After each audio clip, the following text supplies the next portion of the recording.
Good morning. Good morning. Welcome to Eliot Unitarian Chapel. Welcome to this community of diversity, of love, and of justice. It is good to be together. I am the Reverend D. Evans, the Assistant Minister of Eliot Unitarian Chapel, and my pronouns are she, they. On behalf of the Ministerial Search Committee, the Board of Trustees, Reverend Krista Taves, and the Eliot congregation, we are glad you are joining us both in person and online. Today we share this sacred time for the installation of Reverend Krista Taves as the lead minister of Eliot Unitarian Chapel.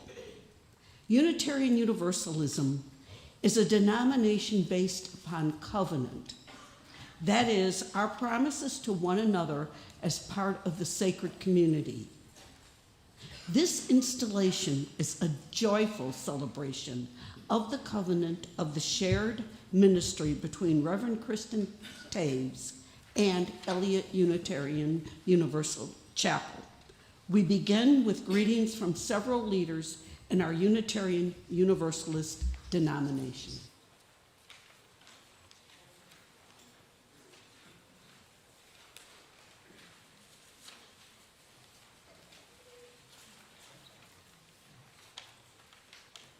Good morning, good people at Eliot Chapel and all your guests. My name is the Reverend Sharon Dittmar, and I'm the primary contact for your congregation from the Mid-America region of the Unitarian Universalist Association and the UUA itself. I bring greetings and congratulations from both bodies for this new ministry you embark upon with the Reverend Krista Taves. Your congregation has surmounted several obstacles in the past decade. You have displayed your resilience, commitment, and caring for one another and our UU values.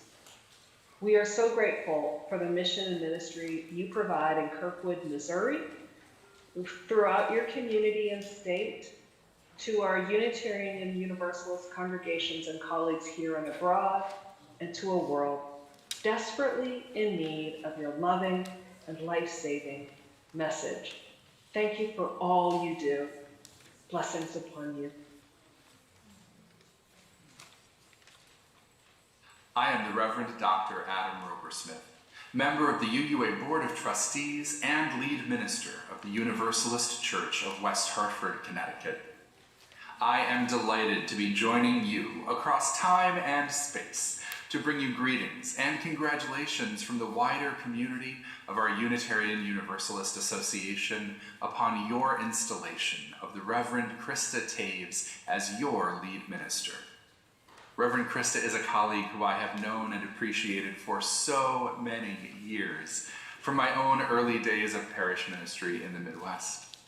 It is a delight to know that you are continuing to grow your partnership.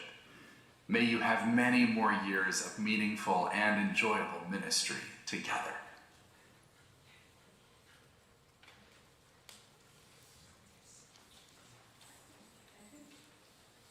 Good morning.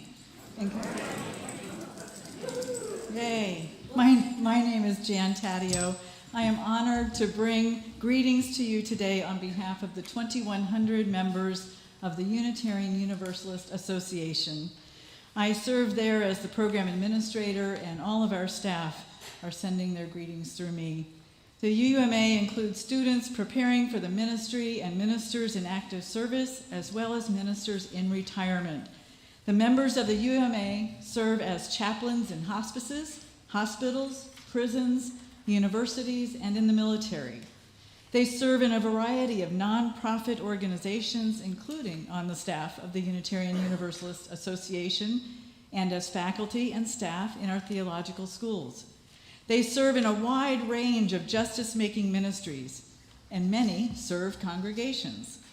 We exist to nurture ministry by nurturing ministers through collegiality, continuing education, collaboration, and a shared commitment to anti-racist, anti-oppressive practices The UUMA supports ministers to be their best selves and to do their best work. Together, we call forth courageous and transformative ministries empowered by love and committed to collective liberation. We have a wonderful small staff and a very big mission and vision.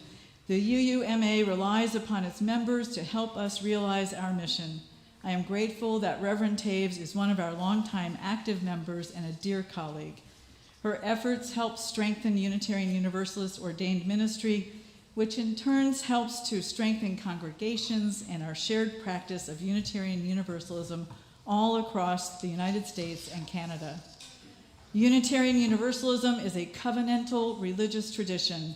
As you and Reverend Krista affirm your covenant with one another today, I want you to know that the ministers in the UUMA also live into a covenant with one another.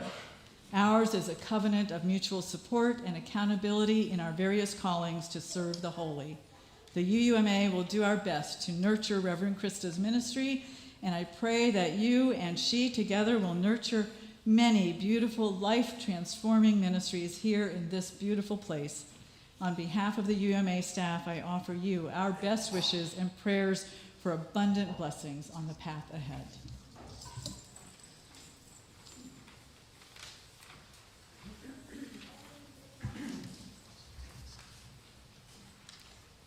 Please rise for our first hymn and processional, and remain standing for the chalice lighting and the reading of our covenant.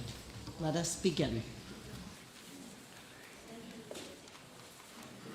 Hymn 361.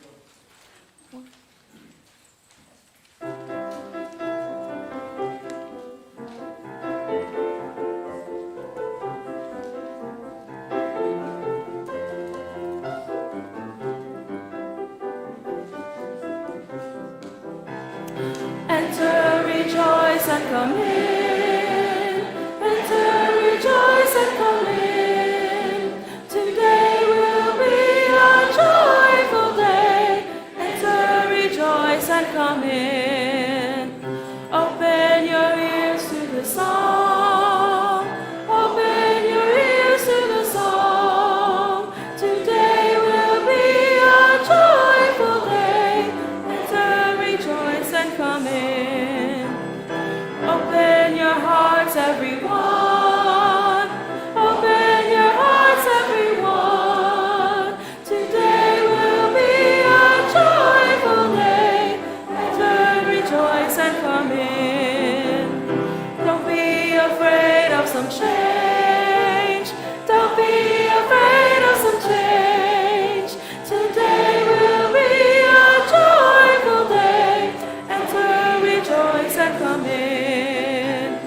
Janice Cox, a representative of the Eliot search team, along with Kathy Bruntz, a member of the Board of Trustees, and we are pleased to provide the chalice lighting today. In the Unitarian Universalist tradition, we light a chalice to symbolize that we have entered sacred space and have prepared our minds and spirits to give and receive the blessing of beloved community. Our chalice lighting words are by Rachel Hayes. We light our chalice with our hearts turned to the work of our congregation. We have inherited this institution from many generations of people who believed in the power of human beings to bear the love into the world. Please.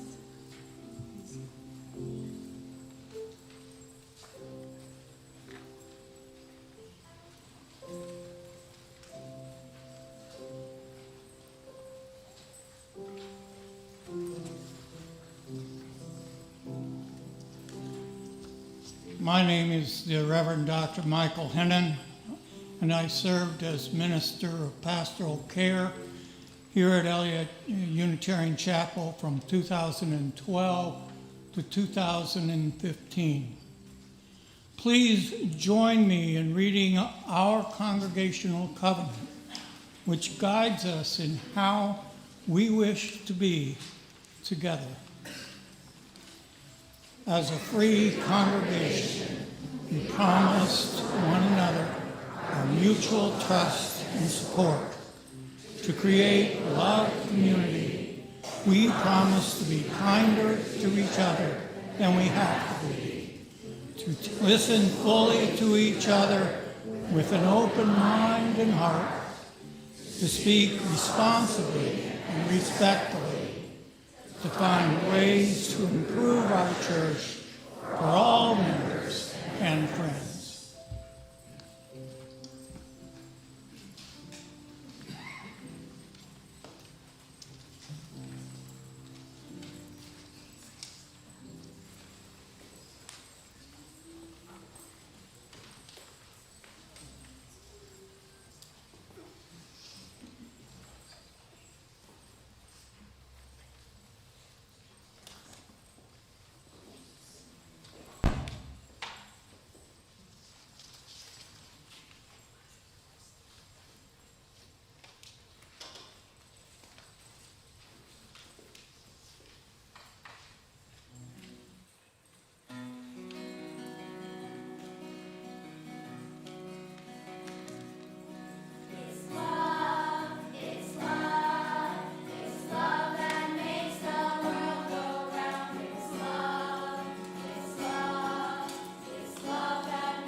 can just stay put because we get to hang out for a second. So I'm Pastor Claudia, and my dear friend, Reverend Krista, asked me to come and talk to you guys today. So do you guys know what a minister is? Yeah? Well, what is a minister? Tell me all about it. A minister is someone who is the leader of a whole church. Oh, they're a leader of the whole church. Does that mean they're in charge and they can do anything they want? Maybe? I think we have a future board leader right here. What do you think, Krista? So what else do you think about a minister? What do you think a minister does? They're fair to the whole church. They're fair to the whole church. That's very true. They try really, really hard to be fair to everyone. I like that. What about anybody else? Any ideas? You had your hand up.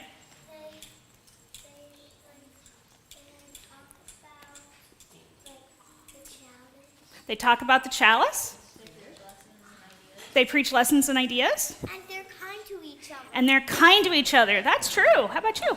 I know that they be kind And to be kind to each other. yeah, they call us to be kind to each other. Well, I went to seminary a long time ago, and I did not get a magic bag. But today, I have brought something called a magic bag, and this has a bunch of tools in it that ministers need. So I'm going to go through this, and maybe you can make sure that Reverend Krista gets all these magic tools. What do you think? So first, I want everybody to see this is a bag from Canada. Okay. And it's got a mask in it so that everybody stays safe and doesn't get sick. And then we have, what else do we have in my magic bag here? We have tissues, so if anybody is sad, she can help cheer them up and be there to comfort them, because that's a very important thing ministers do, right? There's a to-do list, because every minister needs one of those. And you notice it's a whole pad, it's not just one day. There is a clipboard, because that goes very well with the to-do list. There is, what else do I have in here? Oh, a magic wand, which I just got when I got here today. I did not get a magic wand in seminary, and I'm really disappointed. I should have come to this place, because I need a magic wand to wave to make everything better. That's really cool. Yeah, see, watch. Swish and flick. I know, you all have one, so maybe you can all. They're streamers, but do you think we can pretend and they can be magic wands to help each other? Maybe. Maybe, just maybe. Okay. Well, let's see what else have I got. I've got scissors, so if there's a problem, maybe we can just cut right out the issue. What do you think? Yeah? Can we just cut it away? And then I have a toy car. I know, I bet you do. My son would be really upset if I gave this away. This is his favorite toy car. But this is a very important toy car because this toy car doesn't do it alone. Even though he could drive on his own, he always drives with his best friend. And that's a reminder to each of us that we can't do this alone. The whole point of being in a church family is that we have to do this with other people, because no one of us can make a big enough difference by ourselves. What other things do I have in my magic bag? Oh, I have a program, because we have to know what we're going to do next, right? I have a heart, because we have to do things with love. Oh, and last but not least, probably the most important thing of all, I have a coffee cup.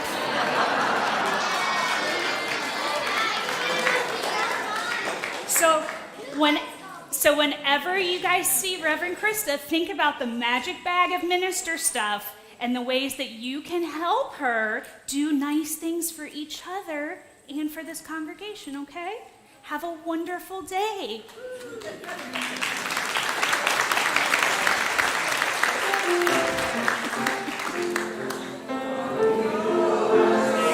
No, you're staying for right now. Sit down.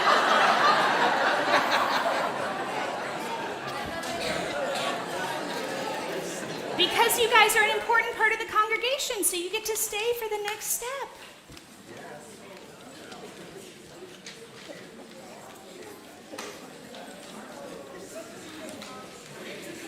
go in 5 more minutes.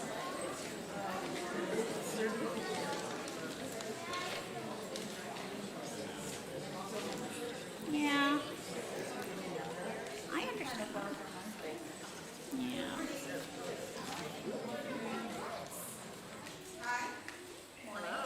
Good morning.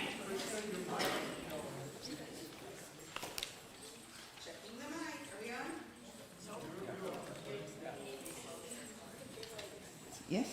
Echo now, yeah. I can hear the echo now. Good morning, I'm Carol Glauser, and I am the chair of Eliot Chapel's Board of Trustees. If you have the installation, words of installation, please get that out. That is where we are now on the program. No right is more precious to a free congregation than that of choosing its own minister. By the same token, no right is more precious to a Unitarian Universalist minister than that of choosing the congregation they will serve. It is with profound feeling, therefore, that we formally recognize the covenantal relationship that exists between us and Reverend Krista. Will the members of Eliot Unitarian Chapel and our children and youth please speak with me? With joy and a deep sense of responsibility, we, the members of Eliot Unitarian Chapel, are honored that you, Reverend Krista Taves, have accepted our call to be our settled minister. With the same joy and sense of responsibility, I am honored to accept the call to be your settled minister. We honor your free call and trust you to comfort and comfort and challenge. I covenant, so far as the power in me lies, to use the pulpit prophetically and pastorally. We covenant to speak the truth with you and with each other in love. I covenant to speak from my truth with love and sincerity. We covenant to share our history and traditions while welcoming change, so that we may continually manifest our liberal religious message of freedom and love. I covenant to cherish that history and tradition and to inspire an openness to change, so that together we may manifest our ever-evolving message of love and freedom. We covenant to be there with you and with each other during times of difficulty, holding both you and ourselves accountable to participate fully, to honor our differences, and to take risks responsibly. I covenant to be with you during good times and bad, holding us all accountable, to participate fully, to honor our differences, and to take risks responsibly. We covenant to be in an authentic relationship with you and to strive for authentic relationships between ourselves. I covenant to be in authentic relationship with you and to nurture authenticity in your relationships with each other. Children. Wait, children, will you repeat after me? We promise to listen to you. We promise to listen to you. To laugh with you. To laugh with you. To play with you. To play with you. And to create loving community with you. And to create loving community with you. I promise to listen to you, to connect with you, to laugh with you, to play with you, to be there for you, and to create loving community with you. And our youth, please read the screen.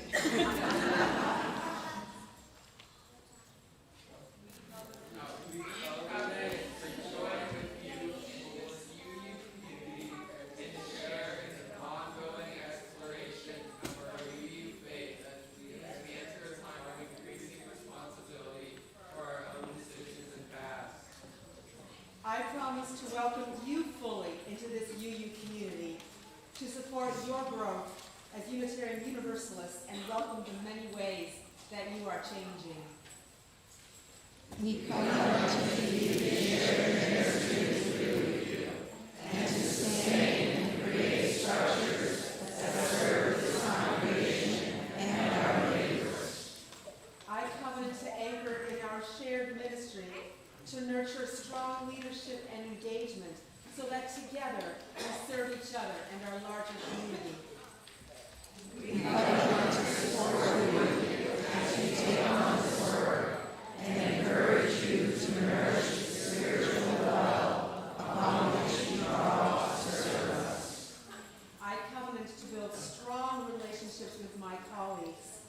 to treasure my family time, and to nurture my own soul and spirit, so that I may deepen the well that feeds my ministry to you.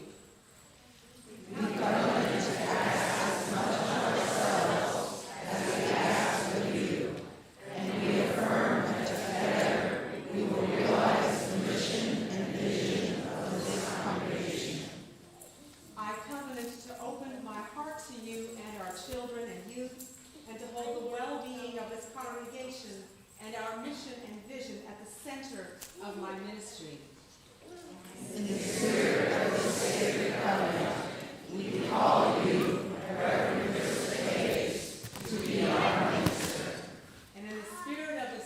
covenant and with a full heart, I accept.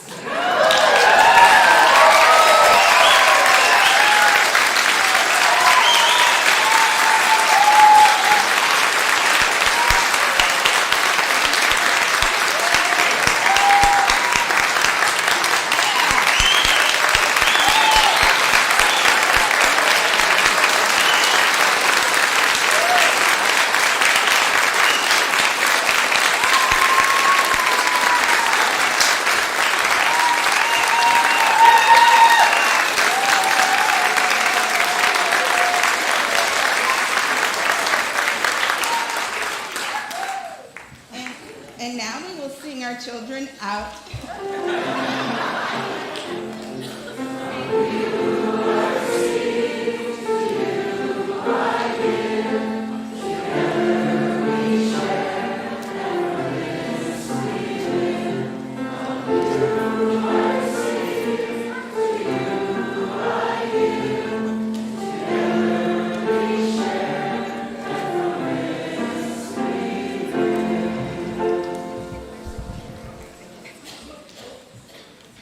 Greetings. I'm the Reverend Julie Forrest, and I'm here to give the charge to your minister. Krista, will you stand up right here? Perhaps you've heard this before. It was the best of times. It was the worst of times. It was the age of foolishness. It was the epic of belief. It was the epic of incredulity. It was the season of light. It was the season of darkness. I think you guys know what I'm talking about. Can I get an amen? Amen. It was the spring of hope. It was the winter of despair. We had everything before us. We had nothing before us. We were all going directly to heaven. We were all going directly the other way, which is a good thing we don't believe that. In short, and these are the words from Charles Dickens, in case you're wondering, where have I heard this before? The period was so far like the present period that some of its noisiest authorities insisted on its being received for good or for evil in the superlative comparison only. And here we are, my dear, dear colleague. It is the best of times, is it not? It is. And have we not known each other during the worst of times? We have. It is such an age of foolishness, but you have the wisdom. Hard won as a Mennonite Canadian farmer, eh? You have had your winters of despair, and now good news for all whom you serve. You have your seasons of light and hope, and we are here to celebrate with you. Amen.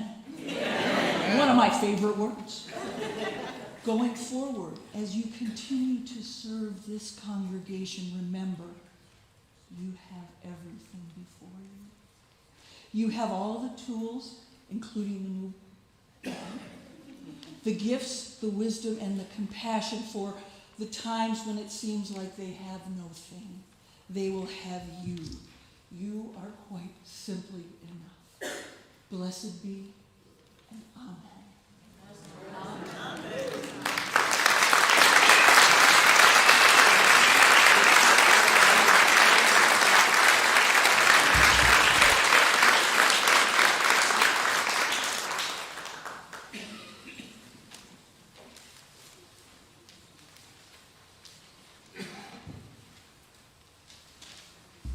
Good morning. I am the Reverend Kim Mason. I serve right down the street at First Unitarian. It's so good to be with you all this morning. In 2004, the Japanese animator Hayao Miyazaki adapted the 1986 children's book Howl's Moving Castle for the big screen. The story features a young woman named Sophie who is cursed by a witch. In the attempt to overturn her curse, Sophie ends up living in a moving castle, which is home to a wizard named Howl. At this point, you're wondering what on earth this has to do with today's installation. I promise it will make sense very soon. As Sophie settles into life in the castle, she encounters a fire demon named Calcifer. This fire demon is the source of the power that moves the castle. In the castle, along with a home, Sophie finds and builds a chosen family. In time, we learn that Calcifer was a falling star, kept alive by the gift of Howl's own heart, given freely with love and compassion. In the end, it is Sophie's love that frees Calcifer and Howl from their unending debt to each other. And it is Howl's love and the acceptance of found family that gives Sophie the courage to free herself from her curse. In planning for this morning's installation, Krista shared with me that one of the questions the search committee asked the congregation was, what is the burning coal of your ministry? Or put another way, what is the heart of your ministry? Anybody seen the cover of this order of service this morning? What was the answer? Oh, look! Love is the answer. As you formalize this partnership with Krista today, my charge to you is to keep love at the heart of your ministry. Trust the love and relationship that connects you with Krista, with one another, and with your community. Experience how love and compassion move this congregation into action. Know that it is love and acceptance that gives you the courage to change. Nurture the burning coal of your ministry so that it might blaze bright with love for all to find. And when you catch yourselves in moments of doubt, remember a home with a burning heart at its center and a love within that transforms all its inhabitants. Maybe that's Howl's moving castle. May it always and forever be the Eliot Unitarian Chapel.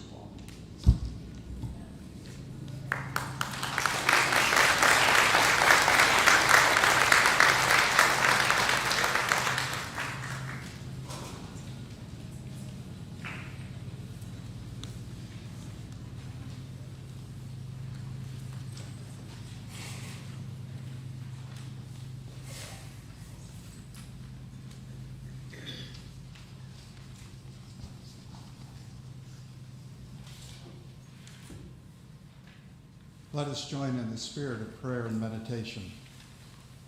On this day of joy and celebration, when this congregation has exercised the 400-year-old right to install a minister of their own choosing, we turn to you, O God, thou whose are but whom we do not know.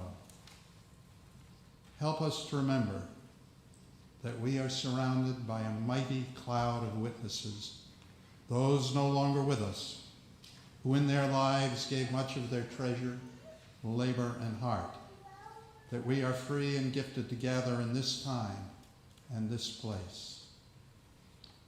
hallow our days, though they be swift and uncertain, with readiness for danger, steadiness and faith for trials, serene in death, and openness to be surprised by joy. In all things draw us to you, that the lost image may be traced again, and that we may be at one with you. Blessings on this congregation and the minister they have called. Amen and amen.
Yes.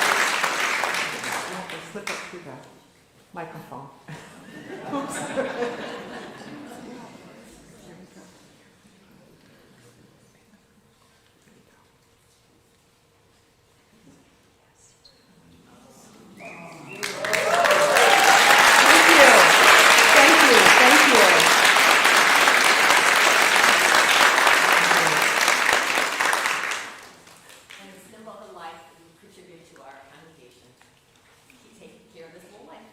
Thank you. Thank you.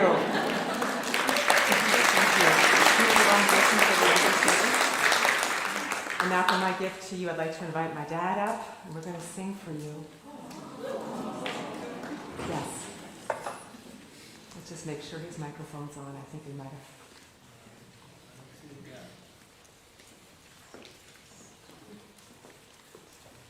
We have sung together many, many, many times where, I'm just going to make sure your microphone's on. Because mine wasn't on. Can you help turn this on? Little button right there at the top, a little green light should light. Yeah, there we go. Do you have sound? Do I have sound? Yes, I have sound. Just before we share this song, I just for my wife and I, it's a wonderful experience being invited here to experience this, your acceptance of our daughter as your minister. Let's say that she grew up as a Canadian Mennonite on our farms, hoeing cucumbers, tomatoes, picking cucumbers, tomatoes, nurturing lambs and calves with her three siblings and us. And at times, many employees, and she was always really was a part of our growing up experience. And it's so wonderful to be here today and listen to your acceptance of her as your minister. It's wonderful to be part of that event today.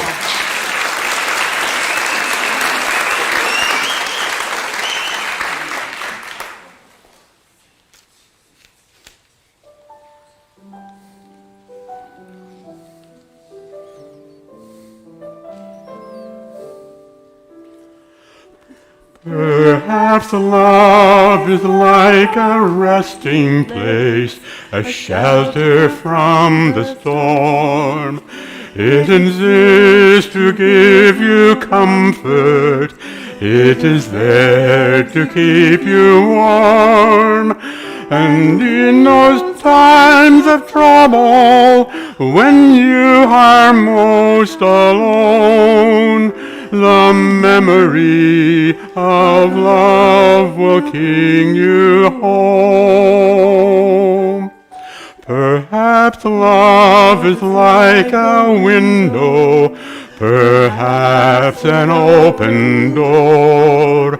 It invites you to come closer.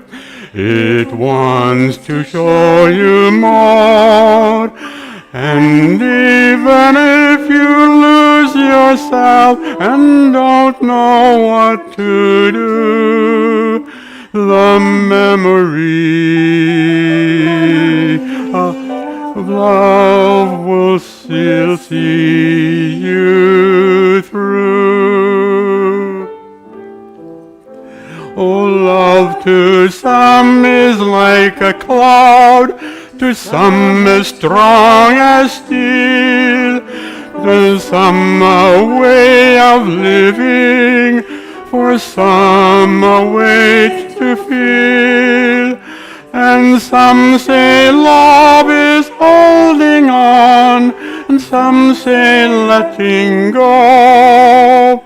Some say love is everything, some say they don't know. Perhaps love is like an ocean, full of conflict, full of pain, like a fire when it's cold outside, thunder when it rains. If I should live forever and all my dreams come true, my memories of love will be of you.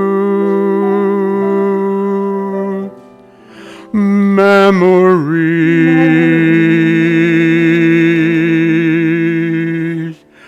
of the perhaps love.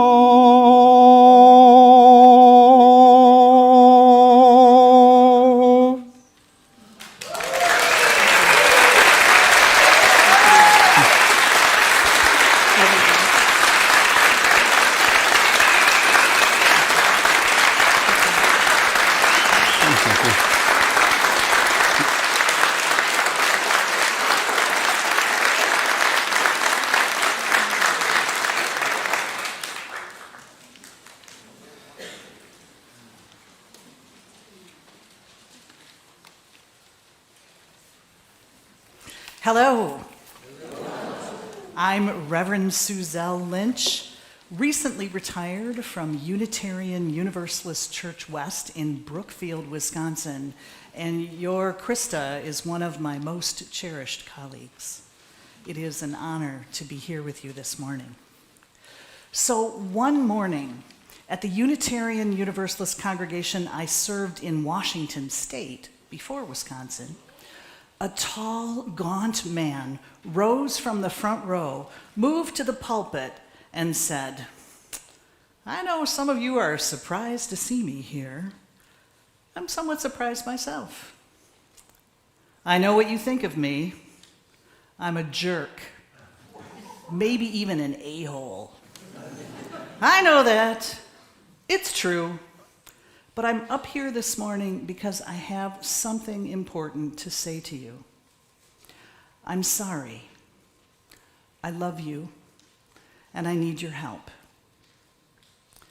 The man's name was John. He was a longtime church member, a brilliant, cranky atheist, known to refer to those who were interested in spirituality as mouth-breathing, crystal-sucking airheads.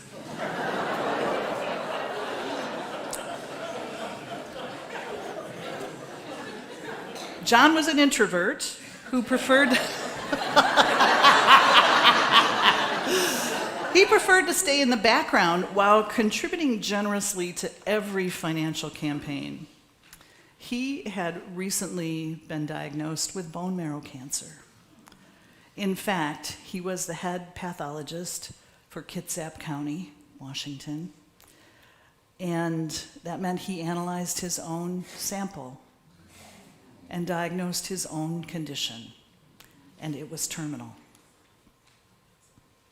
That morning when he stepped into the pulpit, John pulled a crumpled brown paper bag out of his briefcase. He reached in and took out a big, lifelike, plastic tarantula spider, and he set it on the edge of the pulpit. See if we can get my spider to stay. He spoke about his life, as he spoke about what he felt he had accomplished and what he had hoped to be able to accomplish. John moved the tarantula to his wrist and then up his arm and then to his shoulder. And suddenly it was on his neck. So intimate, so startling.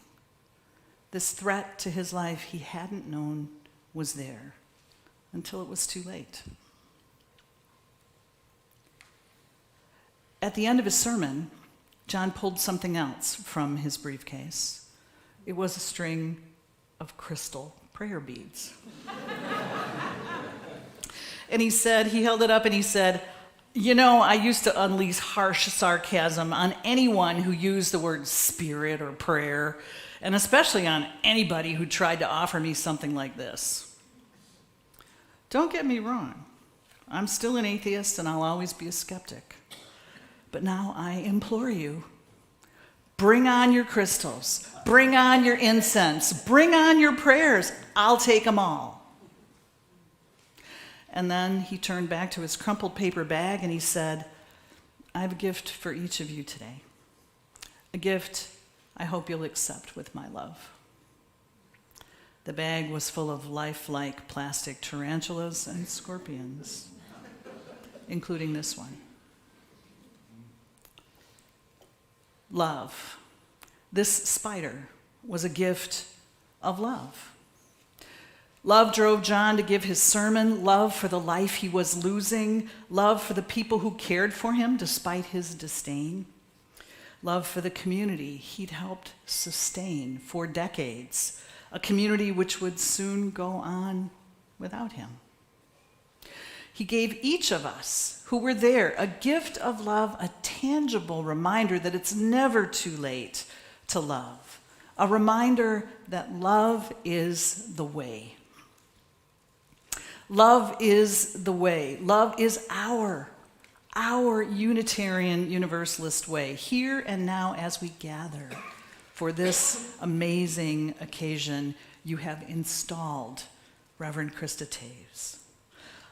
Love is the way for us as we pause for this installation on the cusp of what appears to be the most critical election in the history of American democracy. Love is the way as we remember the war-torn nations full of suffering people. It is our way as we acknowledge irreversible climate change and the widespread loss and suffering it causes, as we let that sink into our consciousness. Love is the way. Please say it with me. Repeat it after me. Love is the way. Love is the way.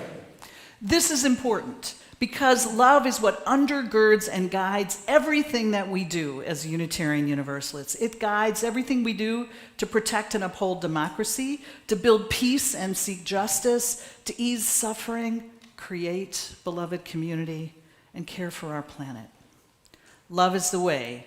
When I say that during this sermon, and I'll say it a few times, I invite you to say it back. Love is the way. Love is the way. Our Universalist ancestors believed deeply in love, the powerful circle of God's love from which no person could possibly be excluded. This was a radical notion in the 18th and 19th centuries. The establishment churches proclaimed the Calvinist view that nearly all human beings were hopelessly depraved and destined for eternal hellfire. The Universalist religious neighbors said, "This universal love idea is terrible. Universal love? People don't behave justly or kindly because of love.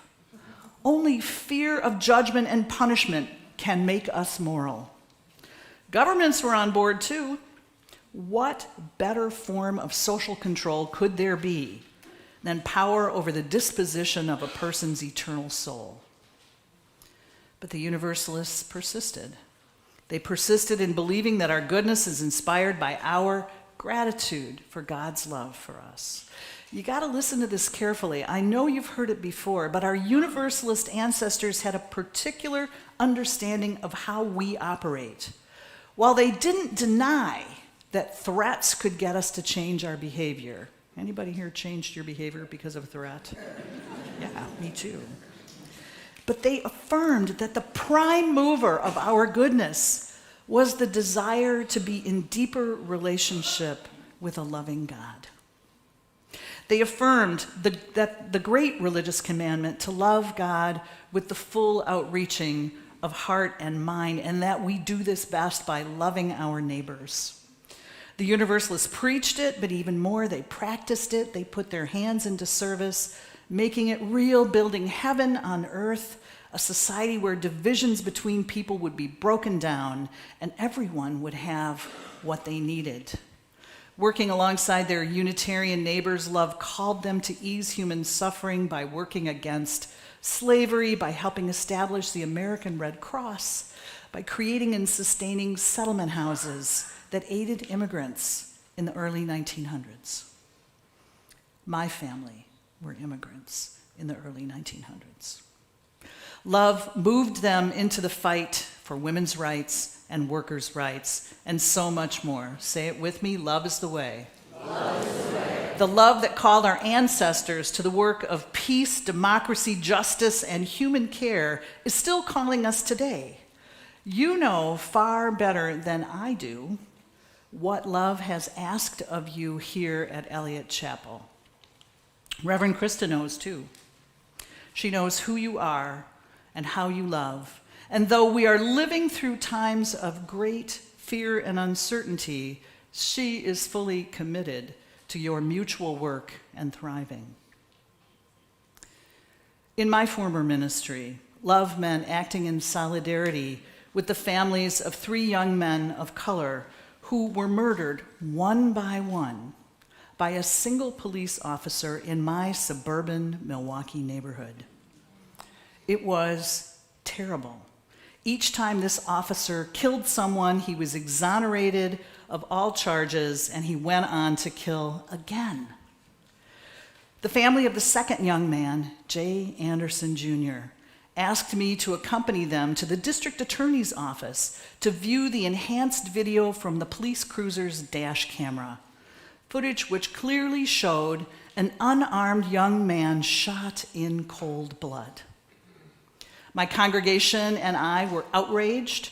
We protested and marched and we organized. We helped create a citizens organization to address the deep-rooted racism in our community, Wauwatosa, Wisconsin.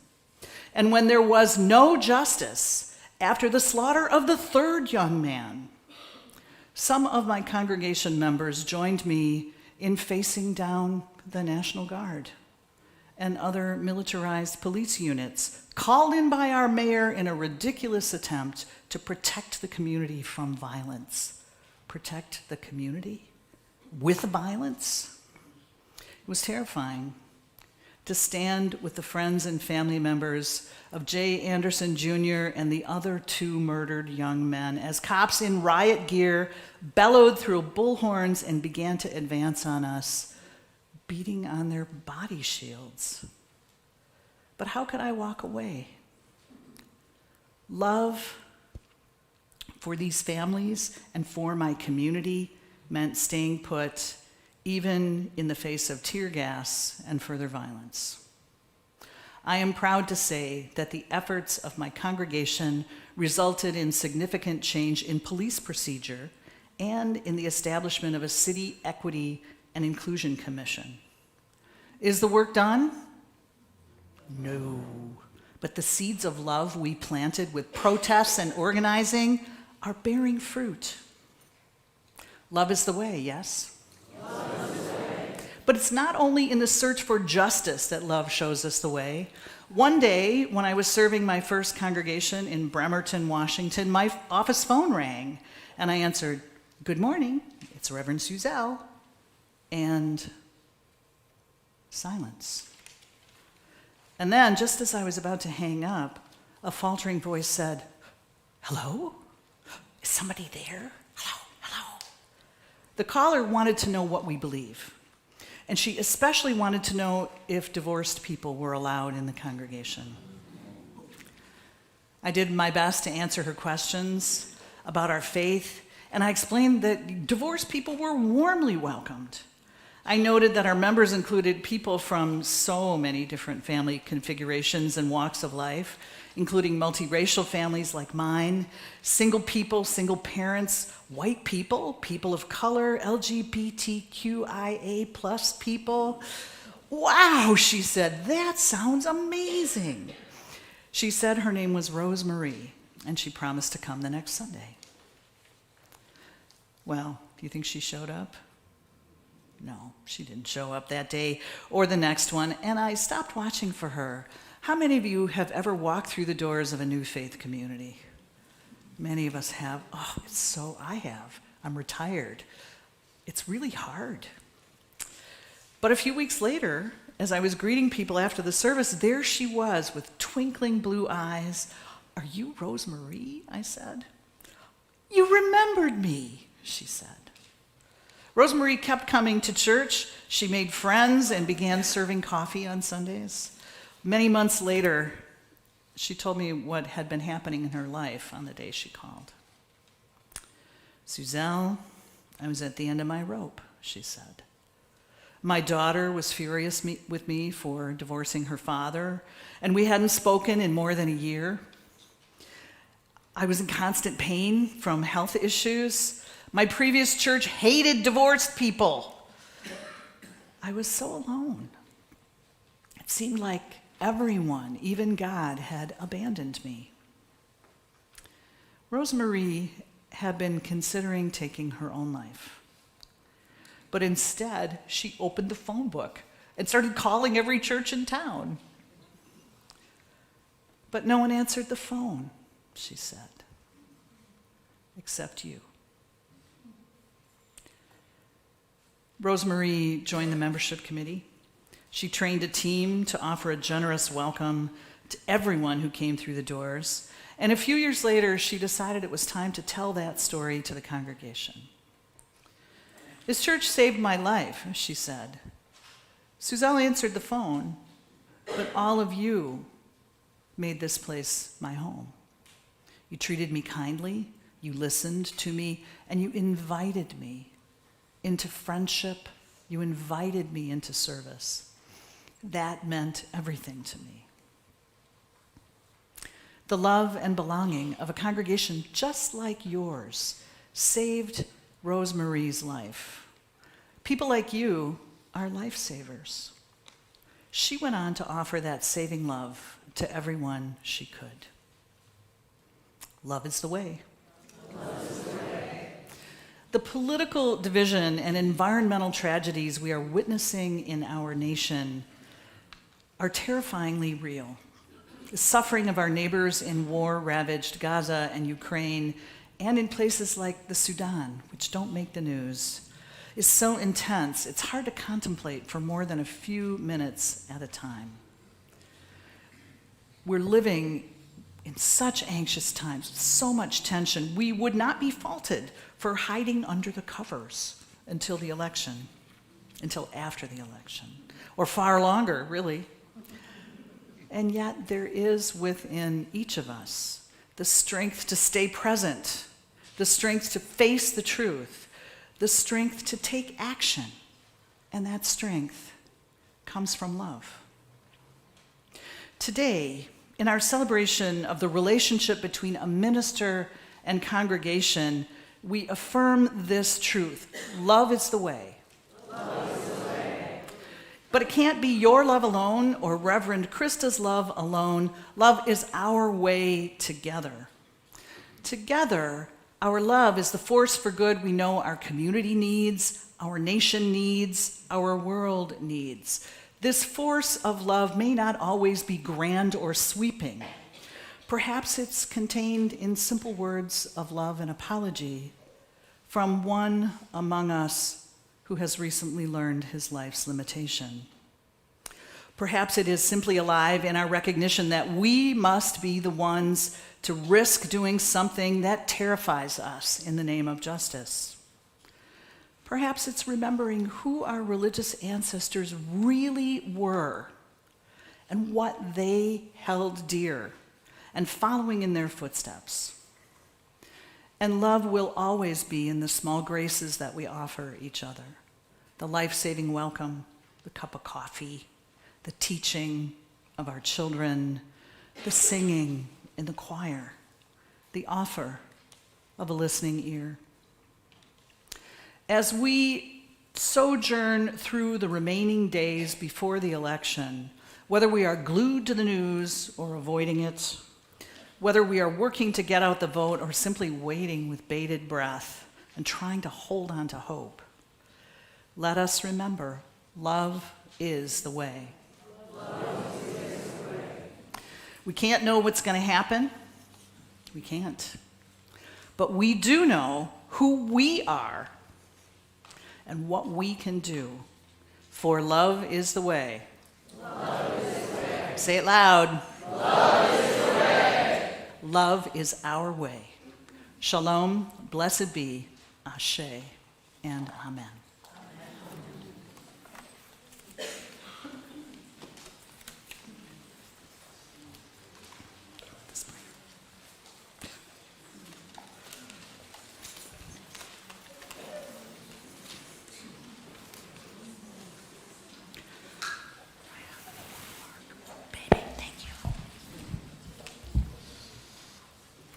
It's a privilege to be here with you this morning, and I offer my heartfelt congratulations to both Eliot Chapel and my friend and colleague, Krista. This morning's offering will support the UUA's Living Tradition Fund. In 1988, the General Assembly established the Living Tradition Fund and requested that ordination and installation services held in member societies include an offering to the fund. Over the years, that request has become a tradition among us. The Living Tradition Funds provides three types of support for our ministry: need-based scholarships for theological students, educational debt assistance for those who have recently entered the ministry, and emergency assistance to ministers, religious educators, other congregational staff, retired ministers, and their loved ones. The generosity of individuals and congregations helps to strengthen and support our professional ministry by keeping this important resource available. If you're making a check out, you could make it out to Eliot Chapel, and please write Living Tradition in the memo line. I invite you to join me in giving generously in support of this important resource and in celebration of today's occasion.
Please join me in the dedication of these gifts with the words above.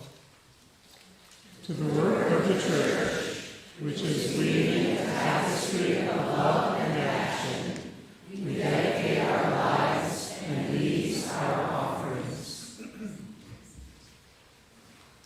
Our closing hymn is Life Calls Us On, words by Kendall Gibbons and music by Jason Shelton. As the introduction ends, I invite you to rise in body or spirit.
with me in extinguishing our chalice with the words on the screen. We extinguish this chalice, but not the light of truth, the warmth of community, or the fire of commitment. These we carry in our hearts until we are together again. I believe our installation committee has some instructions for us. I'm your assistant for our reception team. Yeah, I'm going to give you my mic. First of all, we want to thank everybody for coming to this wonderful historic celebration.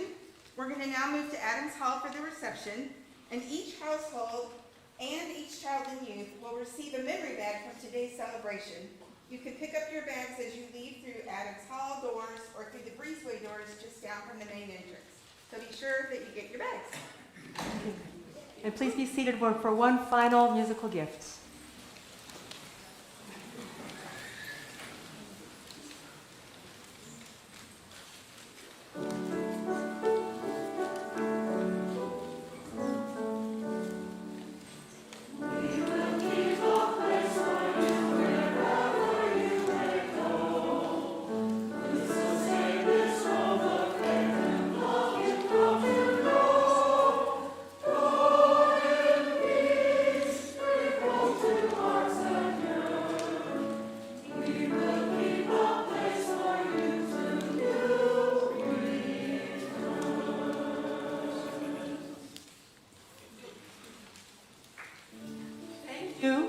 For blessing us with your presence today.